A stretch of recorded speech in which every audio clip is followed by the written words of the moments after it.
Well, Seth, let's just get it out of the way. How does it feel to have the record?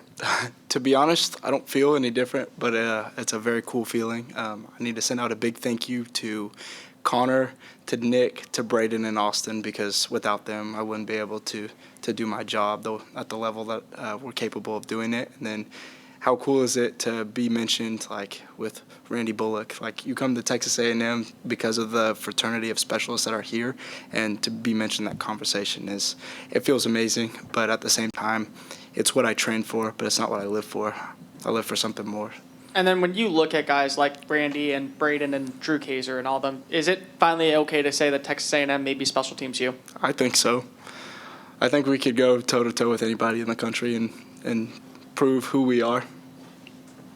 Stay in front. We'll go to Travis. Yeah, what did the senior day festivities kind of mean to you, and what did the game mean to you, especially to get that achievement on a day honoring seniors?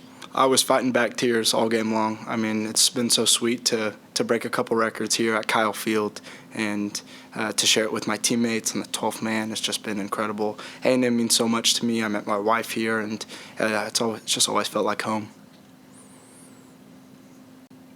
Questions? Let's go to TV row, and we'll go to Daryl from KBTX.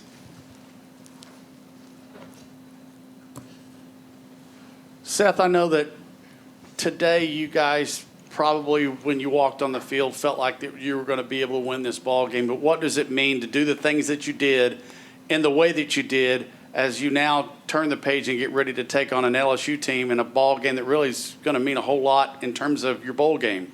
I mean, Coach Fisher tells us every week that our opponent is faceless, and so like Leon was saying, you got to look at the negatives, look at what we did wrong and try to minimize that as much. So we're not really worried about who we're playing, but how we play rather. And so as long as we take care of business, our opponent is faceless, and I think we could step out against anybody. So how did you play today? In terms of the team, I thought we played well. It was nice to see some twos go in. Still, we should have scored in the red zone as cool as it was to have my record-setting kick be a field goal. I wish it was an extra point because that means we would have scored a touchdown. But, no, I thought we played well. Still lots of room to improve, and that's a good thing because this team is so young. So going forward, I know that they're in good hands, and they'll be able to blossom into the team that they're meant to be. We'll stay on TV row. Go to Mike from KAGS.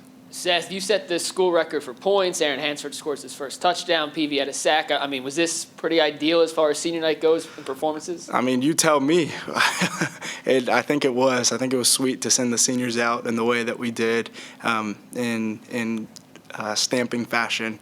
But no, Prairie View played their tails off, and they drove the ball on us, and their defense got a couple big stops, and, they did a good job. Let's go middle right to Ryan from the battalion. Seth, first of all, congrats on the win. You've now played in 44 games for A&M. You've been here for 4 years, getting ready to move on to this next chapter of your life. Where do you see the younger guys below you coming in to really fill these shoes that you're leaving behind? Has it been 44 games? Oh, my gosh. It goes by way too fast, let me tell you.